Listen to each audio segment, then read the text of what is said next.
Halo teman-teman, hari ini kita akan membahas tentang sintesis protein. Tahukah kalian, tubuh kita memerlukan banyak sekali zat agar tetap sehat.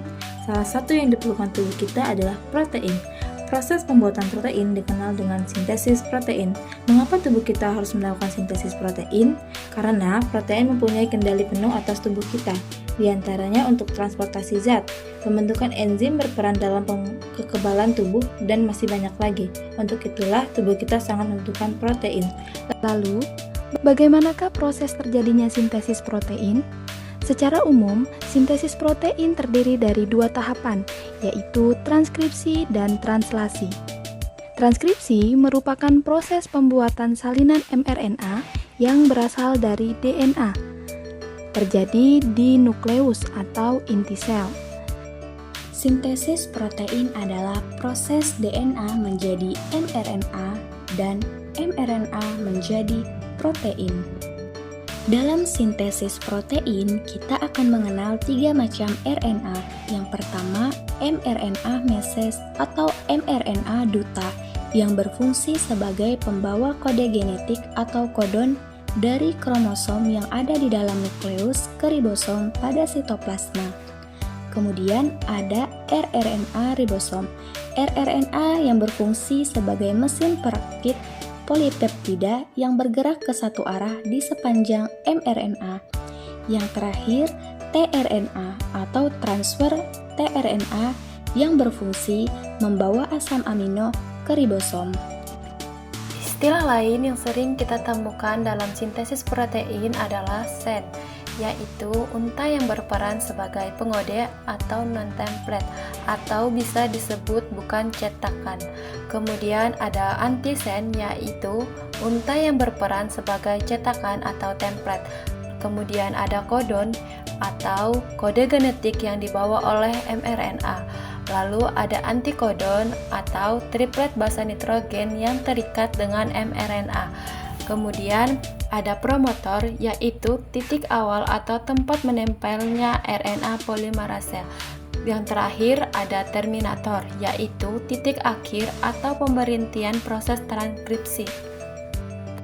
Baiklah, setelah kita mengenal beberapa istilah dalam sintesis protein, mari kita bahas proses protein transkripsi.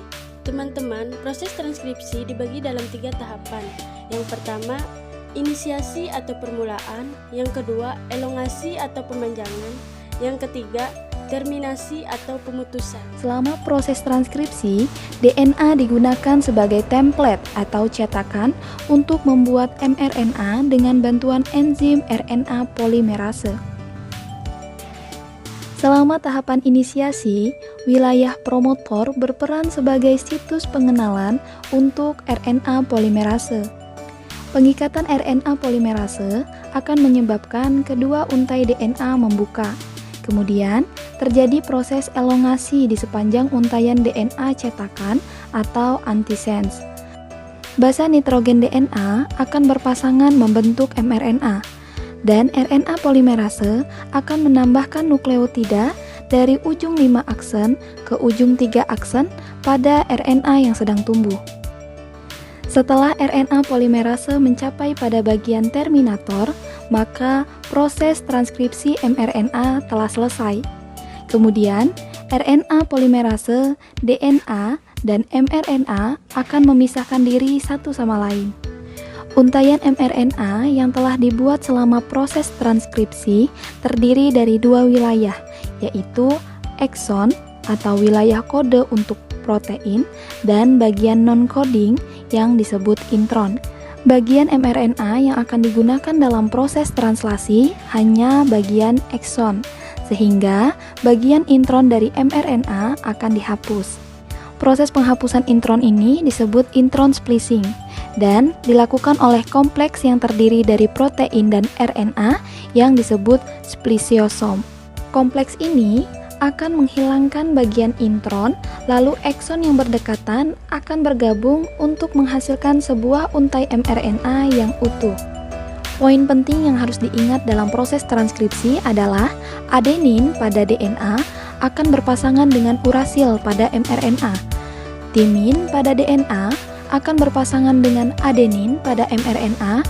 Guanin pada DNA akan berpasangan dengan sitosin pada mRNA dan sitosin pada DNA akan berpasangan dengan guanin pada mRNA. Nah, teman-teman, mRNA yang telah terbentuk akan mengandung 3 urutan basa nitrogen atau yang biasa disebut dengan kodon. Selanjutnya, mRNA atau kodon ini akan meninggalkan nukleus melalui pori-pori nukleus menuju ke sitoplasma untuk melakukan tahap selanjutnya yaitu translasi.